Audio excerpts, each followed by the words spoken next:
Ce jeudi 25 avril, le procureur de la République du Mont-de-Marsan a dévoilé les résultats des analyses balistiques effectuées sur l'arme qui a blessé Kendji Girac.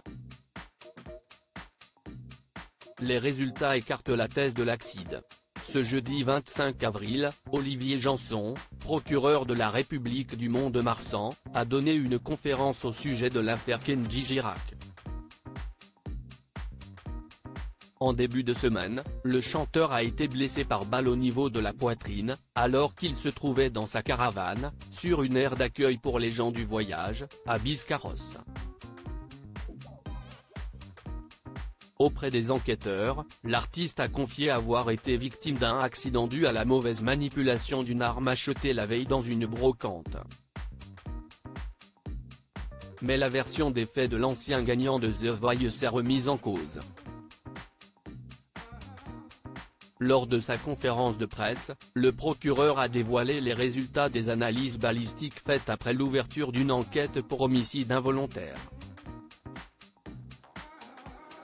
Et le fonctionnement de l'arme est parfaitement correct, apprend-on. Un coup ne peut pas partir tout seul, explique le procureur au sujet de l'arme qui a blessé Kendji Girac. C'est une arme qui possède 2 sûretés et 3 sécurités qui sont manuelles avec un levier sur le flanc gauche de la carcasse, qui sont manuelles également avec présence d'un arrêtoir de culasse. Automatique s'agissant des chocs, donc concrètement un coup ne peut pas partir tout seul. Et puis surtout automatique par l'existence d'une pédale qui se trouve à l'arrière de la poignée, donc concrètement pour tirer il faut que la paume de la main appuie sur cette pédale qui est à l'arrière de l'arme et en même temps appuie sur la détente. Si on n'appuie pas avec la paume de la main, la détente est bloquée, le coup ne peut pas partir, a détaillé Olivier Janson. L'hypothèse de l'accident jugée impossible par les enquêteurs. Conclusion, un accident, un tir intempestif qui est de manière générale extrêmement peu probable s'agissant d'armes de poing de cette nature, est jugé impossible.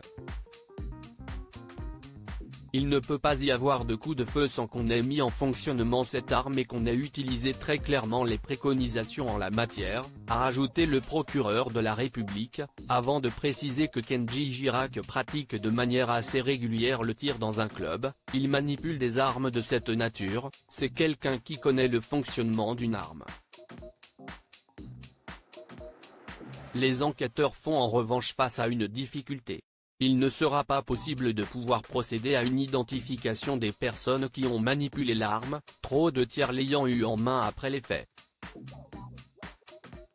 Cette pollution va nécessairement être un frein pour la suite de l'enquête. Kendji Girac a simulé un suicide, déclare le procureur de la République un peu plus tard. Le procureur de la République a révélé que Kendji Girac était revenu sur sa première version des faits lors de son audition, qui a eu lieu ce mercredi 24 avril. Le chanteur aurait confié avoir eu une forme d'impulsion et que soudainement il avait le souvenir qu'il avait récemment acheté une arme.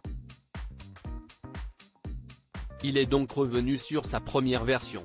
Il ne dit plus que le coup est parti volontairement comme il l'avait déclaré initialement.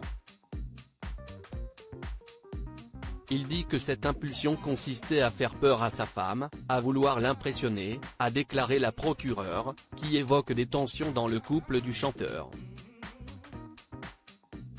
Il indique qu'il a eu lui-même très peur quand il a entendu de parler de départ, qu'il a eu un moment de panique. En quelque sorte, il a simulé un suicide. Il précise qu'il a omis de vérifier si le chargeur comprenait des munitions ou pas. Il le croyait vide et c'est volontairement qu'il a inséré le chargeur et c'est volontairement qu'il s'est tiré dessus.